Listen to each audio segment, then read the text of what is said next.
Vamos a encontrar un paquete de cosas que les va a ser útil para este multimedio. Acá tenemos que el arte, por un lado, frente a cualquier actividad y en cualquier momento, por sobre todas las cosas, ¿qué es lo que se presenta? Se presenta y tiene como finalidad la belleza, o sea, la estética, la comunicación, o comunicar una estética hacia los demás, comunicar la belleza, porque la estética de última es la belleza. Por otra parte, ustedes saben que de tiempos remotos el arte pertenece a una élite, o en principios dictados para poder hacer el arte.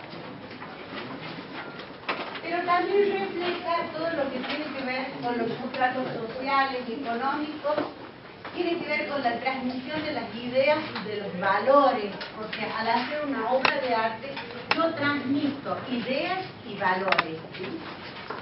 Pero además, luego tenemos que como componente de cultura y como transmisión de ideas y valores, eso se manifiesta en un lapso de tiempo y también en un espacio. Entonces cada vez lo vamos conduciendo a enmarcarlo en un sitio, a localizar el arte, ¿sí? A las obras de arte. Desde la evolución el arte ha cambiado. ¿Por qué? Porque en sus comienzos el hombre, el ser humano, tenía una manifestación primaria de ese arte. Y se conserva en especial en los lugares donde no reciben luz.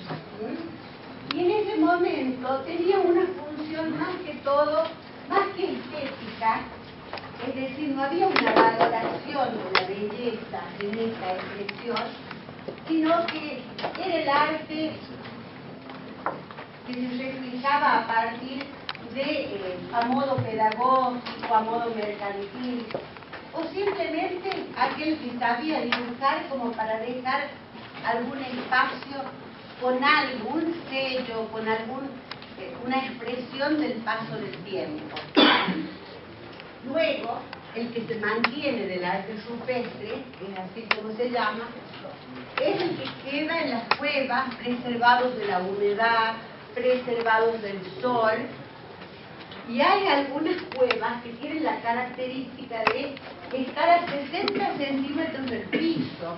O sea, que quien pudo hacer estos grabados con pigmentos, porque usaban solo los pigmentos de las plantas, lo hizo de manera acostada.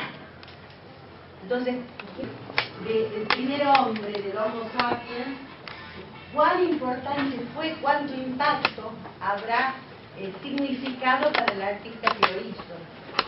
Hay muchos lugares donde hay una expresión del arte, hay una muy bonita que es la cueva de las manos, después la vamos a ver. Por otra parte, cuando analizamos la estética, se la define como la ciencia que trata la belleza, y que es la teoría y la filosofía del arte. El arte que se expresa siempre tiene un sentido, por supuesto, pero sobre todo manifiesta la belleza.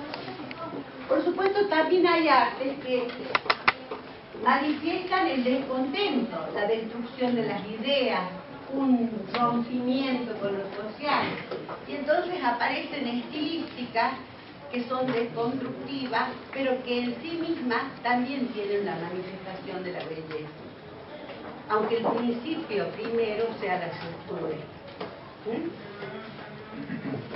En cuanto a los recursos, utilizaban en principio todo lo que tenía que ver con materias textiles, flexibles, sólidas, los pigmentos, y después van adquiriendo el artista, dentro de lo que él puede, distintas maneras, ¿no? Maneras y distintos materiales que le permiten, en un principio, la manifestación del arte es la piedra. Entonces, usamos los techos de las cuevas, que son de piedra, y trabajamos con piedras blandas,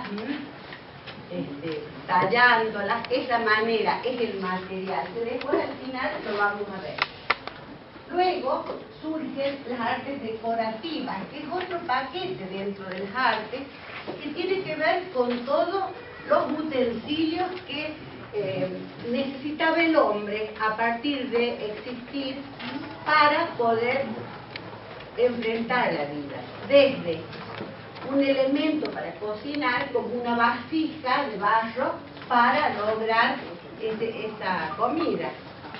Entonces todo eso, esos recursos que vamos a viviendo, que algunos son industriales, otros de cerámica, van luego evolucionando hasta que ya en el siglo XVIII tenemos una expresión de lo que significa la fotografía, las primeras, como parte de una expresión artística. Expresiones del arte.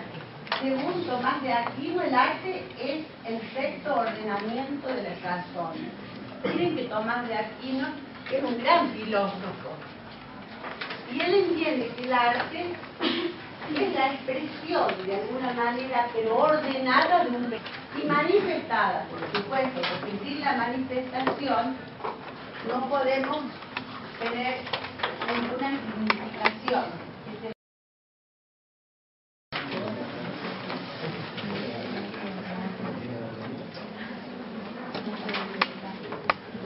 Bueno, por otro lado, y hasta que me vean si anda el señalador, vamos a ver que el arte es la expresión de la sociedad. El señor Juan Raskin, volvela para atrás. Juan Raskin es quien piensa, y acá lo tenemos, que el arte es una expresión de la sociedad. Pero luego, Adolf Loos, que va a tener un gran protagonismo en el siglo XVIII, en el XIX y hasta en el XX, con una propuesta del no al ornamento.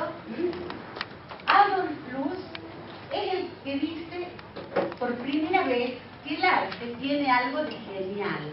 Va el concepto de artista evolucionando. Y es así que, según Duchamp, el arte es la idea solamente. Entonces, si el arte es la idea, podemos trabajar también en lo abstracto, porque es una idea. Y hay belleza en eso. Y sí, sin duda, todos esos conceptos y definiciones son abiertas, son subjetivas, son discutibles, pero sin duda son las definiciones del arte. Por otro lado, ¿de dónde viene? ¿Cuál es la etimología del arte? El término procede del latín art, y es el equivalente al término griego technik, de donde proviene la técnica. Entonces nosotros, para hacer arte, necesitamos ser técnicos, tener técnicas para manifestarlo. Con el tiempo, esa definición tan estricta empieza a incorporar otros conceptos que tienen que ver con lo emotivo y con lo estético, con la belleza y con lo que uno siente. Y por supuesto que para aquellas disciplinas que se tienen y que surgen para la conformación del artista, nosotros dependemos del concepto que ya debe ingresar del conocimiento. O sea, nosotros no podemos ser artistas, ni estar calificados, ni encontrar en nosotros la genialidad, si no es a partir de la formación.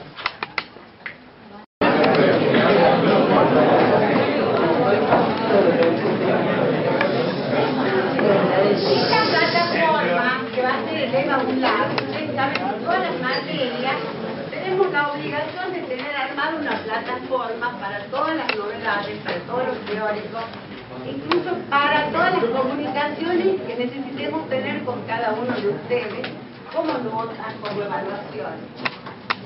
En esta plataforma a la que todos van a acceder, va a estar todo.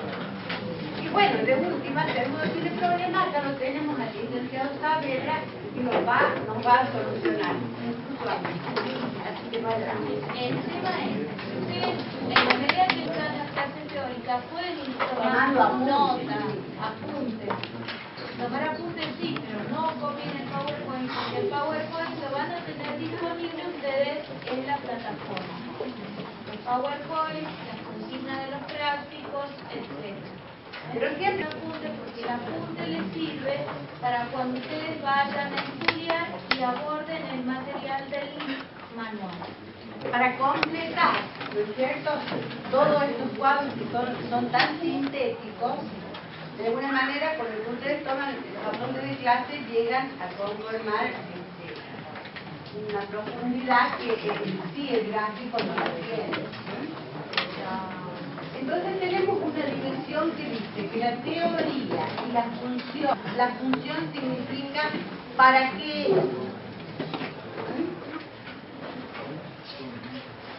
Creación artística, la naturaleza de la obra de arte, la obra artística y el estilo, que vamos a ir viendo cómo aparece este nuevo y inquietante nombre de la estilística, del sopaje, del estilo, la función del arte y la valoración de la obra de arte. Este camino nos lleva hacia la valoración de la obra de arte. ¿Por qué? Porque significa que a partir de la valoración, el trabajo de ustedes a futuro va a ser valorado. Y desde tiempos antiguos ya comienza ese camino hacia la valoración del artista, del capaz de hacer algo que escapa de los cánones y que es algo significativo, tanto emotivo como racional y como en cuanto a mi gusto, a mi deseo, a la expresión de cada uno respecto de lo que el mismo cliente le requiere. Acá vamos a ver el arte y la creación artística. Esto tiene que ver con el proceso creativo que tiene el logro de una obra. Este proceso creativo tiene, y por otro lado, lo sentimental. Lo espiritual del hombre, que tiene que ver con su capacidad creativa y su capacidad de expresión, sobre todo. Sumado a la relación con los sentimientos, o sea, lo que cada uno siente frente a la necesidad de creación, nos conduce a que ese hombre haya poseído y posea algo que en él se está desarrollando y que escapa un poco de un pensamiento estructural y racional, pero que finalmente nos va a conducir a la creación. ¿Me explico? Por otro lado, esa creación de la obra es fruto de la inspiración de cada uno. O sea, lo que yo voy a pensar respecto de un tema cualquiera no va a ser lo mismo que va a pensar ella o él. Cada uno va a tener una manera, unos ojos para mirar, sentir y reflejar esa concepción del arte. Y por supuesto tiene que ver con lo perceptible, y lo perceptible tiene que ver con los sentidos. Pero además de eso, existen vibraciones, tanto espirituales, sentimentales, auditivas, ondas, notas, que son despertadores de la capacidad de la expresión. Por ejemplo, en el caso de la obra pictórica, se lo hace incentivado a partir de los sentidos. Entonces, los sentidos los sentimientos, la espiritualidad, que todo lo posee el hombre, es lo que va a ser capaz de hacernos producir una obra diferente, cualitativamente de gran valor y que se va a llamar una obra artística de cualquier rama que sea. Puede ser una película, puede ser una fotografía, puede ser una escultura, una pintura, una obra de arquitectura, o también puede ser solo una pintura. Desde estos tiempos, el hombre, y desde que comienza, ha tenido la necesidad de ir expresándose. ¿Qué expresa? Expresa inquietudes que tiene adentro, que tienen que ver con los sentimientos. Esas inquietudes interiores se van explayando hacia el exterior como manifestaciones de carácter artístico. Pero además, debe entender en su capacidad de hacer el pensamiento y el requerimiento de los otros seres humanos. Es decir, yo tengo que tener de alguna manera una evolución aprendida, perfeccionada, mejorada y trabajada. ¿Para qué? Para que esa expresión artística llegue hacia todos los que la solicitan y tenga calidad. Tenemos, por ejemplo, el arte y la creación artística. Esta creación que acabamos de realizar luego de haber aprendido a hacer. Y entonces tenemos lo inherente al ser humano, el arte como comunicación y lenguaje artístico y el autor como creador. Son tres ramas de la creación. Lo inherente al ser humano puede surgir desde la niñez, desde las primeras culturas. Por ejemplo, Frida Kahlo. Frida Kahlo era una joven pintora que tuvo una vida muy compleja, pero siempre fue inherente a ella, o parte de ella, la expresión de la pintura. Aún en sus peores estadios, como fue casi la muerte, supo pintarse a sí misma a través de una espejo. Es hermosa, y después vamos a tratar de un libro que hemos comprado para que se haga, como es anual ahora esta cátedra, para que tengamos más elementos y la veamos de la creación artística y el arte. Por otro lado, este arte como comunicación y de alguna manera los va a incluir. ¿Ustedes creen que ser licenciados en multimedia no tiene que ver con la comunicación? Tiene todo que ver. Porque si no nos comunicamos, ¿a dónde vamos a parar? Si nuestro arte no comunica lo que requiere mi cliente, no me van a aprobar el trabajo y no lo voy a cobrar. Entonces la comunicación y la capacidad para comunicar es un tema que no tiene mucho que ver conmigo, pero sí la licenciada en comunicación puede por ahí darles alguna indicación en particular. Y luego es necesario conocerlo para interpretarlo, ¿no es cierto? Se transmiten las ideas, el pensamiento, y luego se tiene que manifestar para luego ser interpretado y ser conocido. Por otro lado, el autor como creador responde a los criterios de un tiempo, o sea, una civilización. Ustedes no van a hacer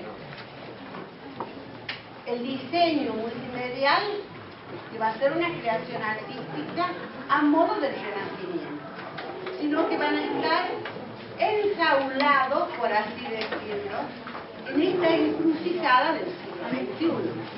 O sea, nunca pueden retroceder ante la expresión artística, pero sí pueden tener una mirada futurista, o sea, a más allá. Para reproducir estas imágenes necesitamos una realidad física, o sea, yo necesito tener el cómo y el dónde. Si las tengo solamente en mi cabeza y en mi corazón, en mis sentimientos, y me voy a dormir, ¿dónde queda ese arte? Hay que manifestarlo gráficamente, a través de la computadora, a través de la televisión, a través del cine, a través de la obra pictórica, a través de la escultura, a través de la foto. En fin, tenemos que tener la materialidad sobre todo, el hacer, porque si no, no existe nada que no tenga materialidad, tiene existencia. Yo puedo proyectar en mi cabeza miles de cosas y si no las materializo, no existen. Yo puedo tener el mejor proyecto de arquitectura para un museo en la ciudad de La Plata y gané el concurso, el primero, pero si eligen el segundo para materializarlo, el mío no va a ser nunca arquitectura, va a ser nada más un proyecto. ¿Comprenden lo que les digo? Yo hablo desde la arquitectura, que me es más fácil, no sé si para ustedes, pero bueno, digamos, a partir de lo que yo haga, lo que yo materialice va a empezar a hacer arte. Lo que tenga en la cabeza, sea un bohemio, y viva, no sirve. Tengo que capacitarme y materializar. En un primer momento, esta expresión de ideas se hacía medio libremente, fuera de toda estilística. Era el pensamiento del genio, el pensamiento del autor. Era un sentimiento. Pero, por ejemplo, llegamos a un tiempo histórico donde el realismo es la imagen manifiesta. O sea, yo miro y hago exactamente lo que veo, pero además le agrego todo lo que tengo yo en mi conocimiento como artista. Y a veces todos mis conocimientos como artistas me sirven para llegar a hacer esta abstracción, que es a base de planos, que es otro tiempo histórico, que significa absolutamente algún arte que tiene que ver con lo abstracto. Pero vamos a ver cómo luego esto y esto se puede manifestar en otra calle.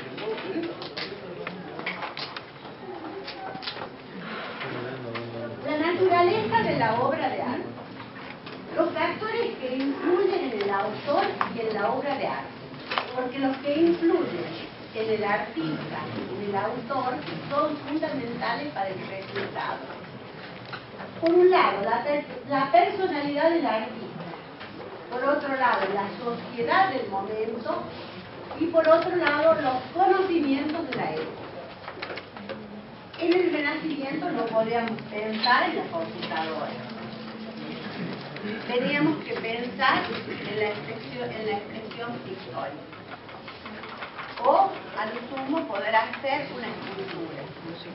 Pero, en este momento, nuestros conocimientos, nuestras tecnologías nos permiten sin borde la expresión. Y tal vez dentro de unos años va a ser mucho más amplio. Pero tenemos la personalidad del artista y en ellos el gran genio, como por ejemplo Salvador Dalí. Ustedes saben que las obras de Dalí tienen una manifestación que es inequívoca. Tenemos Goya, que tiene una expresión más realista, pero bellísima, en sus cuadros. Por ejemplo, tenemos los acontecimientos y las ideas del gusto de la época, que se manifiestan, por ejemplo, en figuras que tienen que ver con el realismo, pero en una expresión a lo mejor no existente en el ya, sino en el siempre. Esta persona ha sido un gran pensador y fue pintado o se ha dejado para siempre una expresión de él como tal, en este hacer aquí. Las circunstancias que hacen a esa expresión del momento. Por ejemplo, Van Gogh, que se cortó las orejas porque ¿qué les pasó algo? Estaba absolutamente extraviado, digo yo, ¿cierto? Tenía estos zapatos, que escuchaba voces, o sea, no lo tendríamos que anunciar en los médicos, pero era un grande. Dicen que todos los grandes artistas o eran esquizofrénicos, o eran bipolares, o eran, bueno, son teorías que no tienen nada que ver con nosotros el arte, sino con ya que tienen que ver con la medicina. Y ahí ya no podemos hablar nada. Pero es importante que sepamos que para ese arte no solamente está la expresión de la computadora, la expresión de lo que tiene como tecnológicamente representar, sino también otras técnicas que también son súper actualizadas, como los acrílicos, los plásticos, tantas otras, según la capacidad y la necesidad del camino técnico para expresar. Pero hay todo, o sea, como ustedes, como licenciados en multimedia, mejoran de todo. Antes teníamos la limitación y nos daba esto. La sociedad es un gran paquete que sin duda tiene que ver con los avances técnicos para la expresión.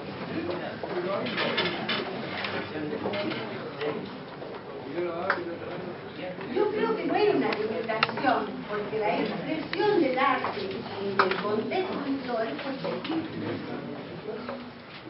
Entonces no resultó una limitación, fue el modo de construir bellas obras de arte en ese tiempo. Limitación hubiera sido si, por ejemplo, Leonardo hubiese hecho en la Capilla Sistina mal la expresión de su pintura. Y sin embargo, hasta hoy, nadie puede comprender su técnica que dibujaba, pintaba, acostado en el abismo, sostenido con maderas y cuerdas, y desde ahí hacía su trabajo. O sea que ni siquiera gozaba de la perspectiva de correrse, de mirarlo, de borrar, de acomodar, de mejorar. Era perfecto. Y tal como lo sentía, lo expresaba.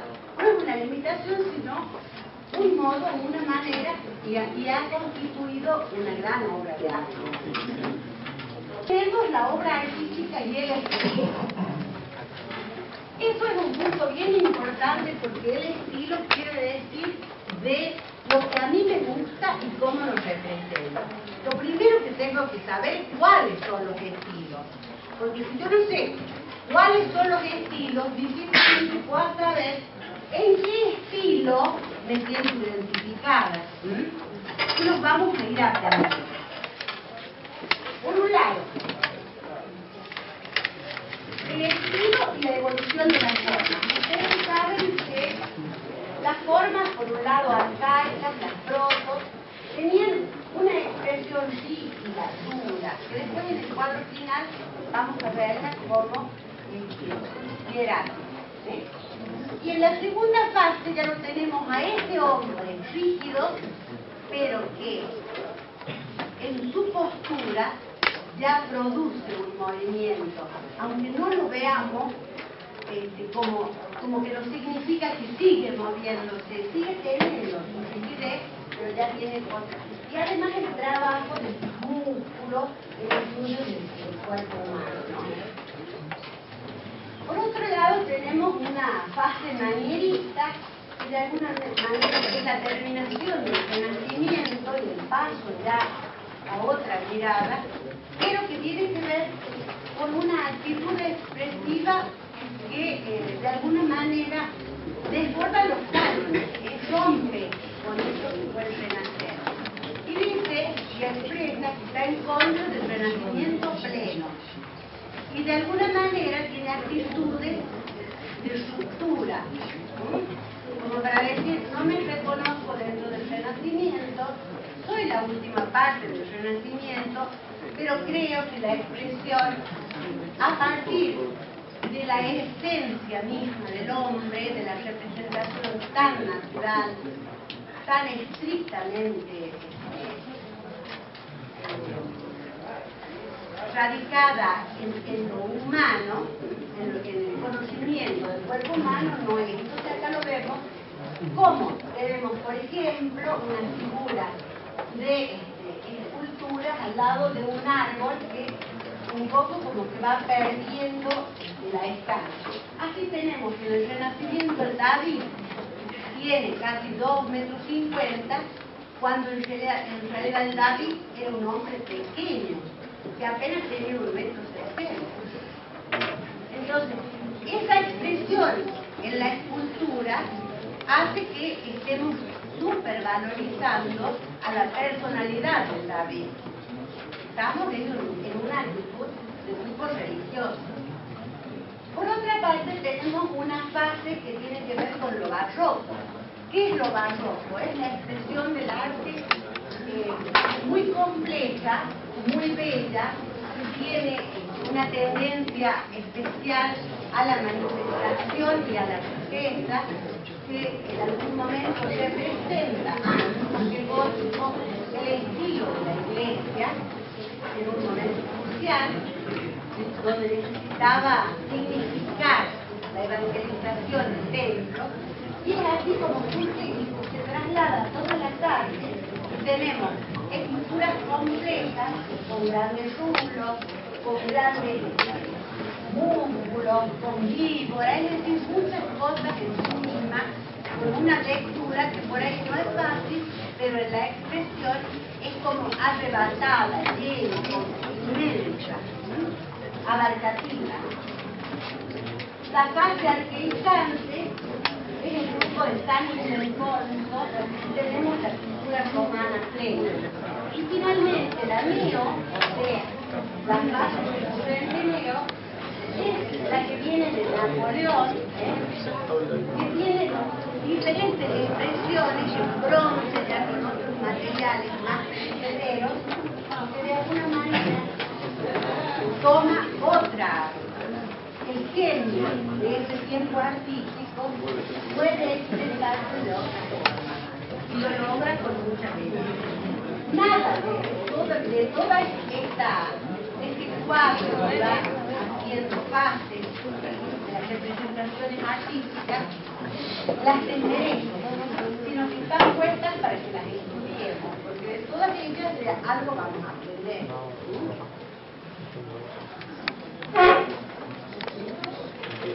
Lo que me falta decir de esta es cómo se producen los cambios de estilo. Generalmente los cambios de estilo vienen a partir de los cambios que tienen que ver con lo económico, con lo político y con lo social, pero sobre todo lo social.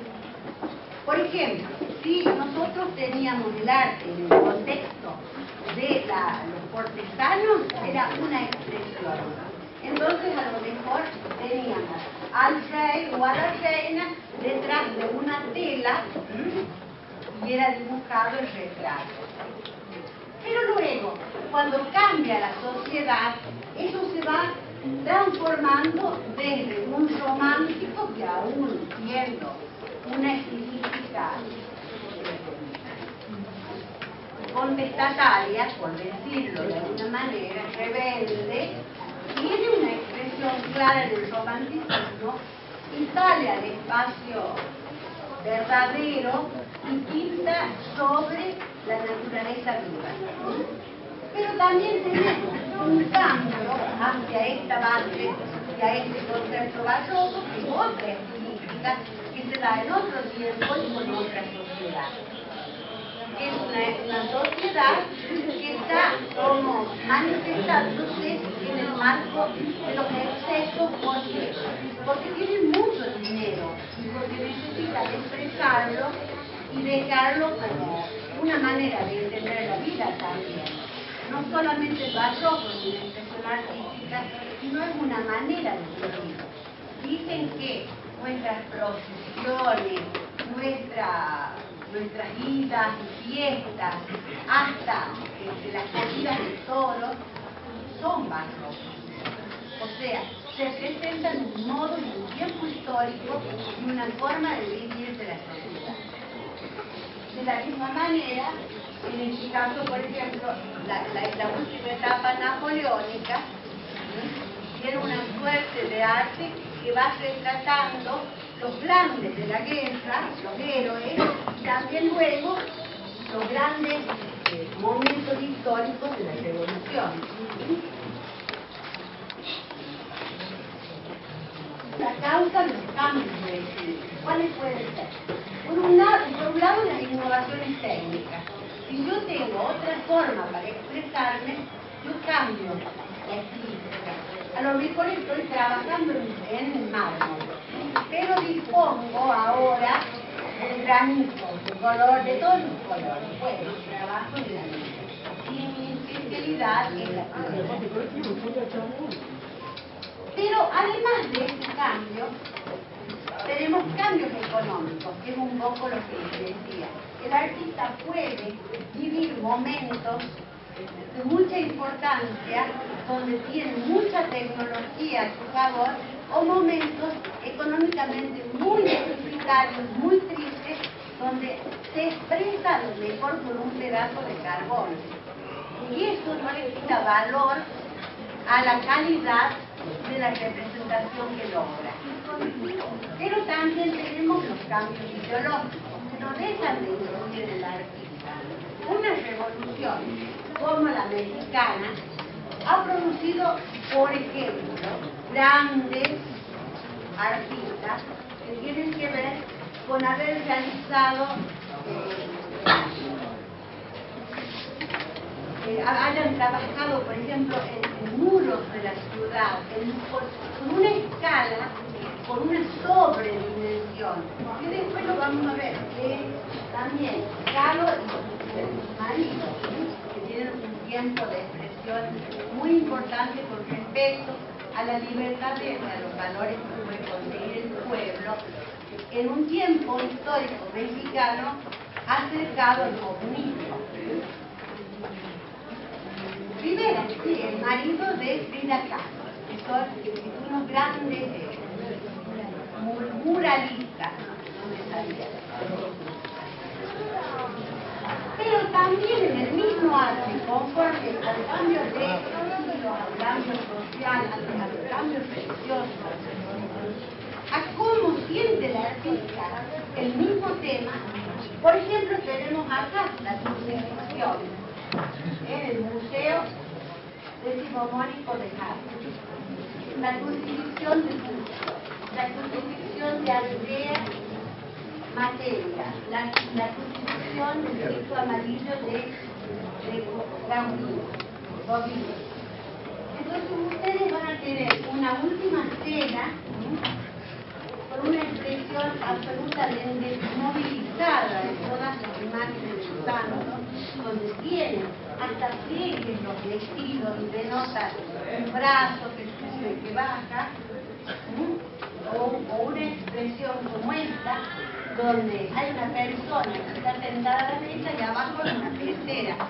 Es decir, es una manera de entender que a lo mejor quiere decir un montón de cosas al poner peces.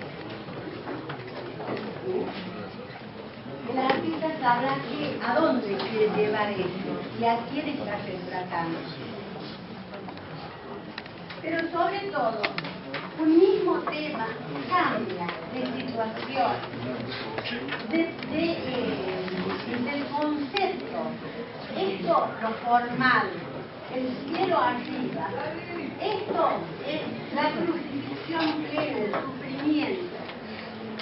Esto es un poco más moderno en cuanto a la crucifixión con el dolor, pero no con esto, ¿no? Que se quiebren piernas, las cabezas que se caen. Y aquí es un Cristo que está crucificado, pero que está pleno, aceptando su sacrificio. En un color amarillo que le da una una mirada distinta, ¿no es cierto? Una forma de entender esta expresión con algún otro sentimiento, que no sea la estricta tristeza. La otra. Acá tenemos la función. Y en cuanto a la función tenemos la pintura, la escultura, la arquitectura, la función que es mágica, religiosa, la función que también es política, porque también retratamos momentos. Escribimos en los muros y es una obra de arte cuando estamos, por ejemplo, en las elecciones. Por ahí hay grandes frases en la Facultad de Arquitectura de Tucumán, nos falta poquísimo, somos una, nos falta poquísimo para hacerlo todo. O sea, están ahí en el límite del ser o del ser. Es una expresión de salud, y es nada más que la pintura del muro. La conmemorativa, que tiene que ver con las fiestas religiosas, que tiene que ver con las escenas que hacen a la conmemoración de algo. Yo a través de eso recuerdo una historia y la veo manifiesta. La educativa y la estética. Lo que voy a hacer para la educación, o sea, les enseño a profesar. Después vamos a tener una clase donde les vamos a enseñar cómo se expresa a partir del lápiz, a partir de ver la profundidad en las distintas perspectivas, y lo hacen a partir de un lápiz. Y a lo mejor eso mismo lo consiguen a través de un programa en la computadora hasta con una cuarta dimensión. ¿Me explico? Entonces hay formas y maneras de hacerlo. Por otro lado, y viendo cada técnica, que tiene que ver con la técnica, con la materialidad, todo lo técnico y lo material. Lo estético es la belleza y la finalidad es el destino de la obra. ¿Para qué puede ser? Puede ser religiosa y a lo mejor hacer con la iglesia, puede ser civil, política y administrativa y hacer un municipal, puede ser conmemorativa y hacemos, por ejemplo, un San Nicolás allá inmenso, y lo podemos hacer algo lúdico y a lo mejor pensamos en un espacio dentro de la plaza que sirva para recibir a los ancianos, a los niños. También podemos hacer espacios que sean solo lúdicos, como un gran parque donde cada una de las edades tenga su espacio para la expresión, para que ande la patineta, para que camine la gente, como para que se sienten a hacer un picnic, en fin. Y por último, la expresión que tiene que ver con lo musical. Con lo funerario, y tenemos esta gran obra de arte que son las pirámides de Egipto, ¿no? Ustedes saben que las pirámides son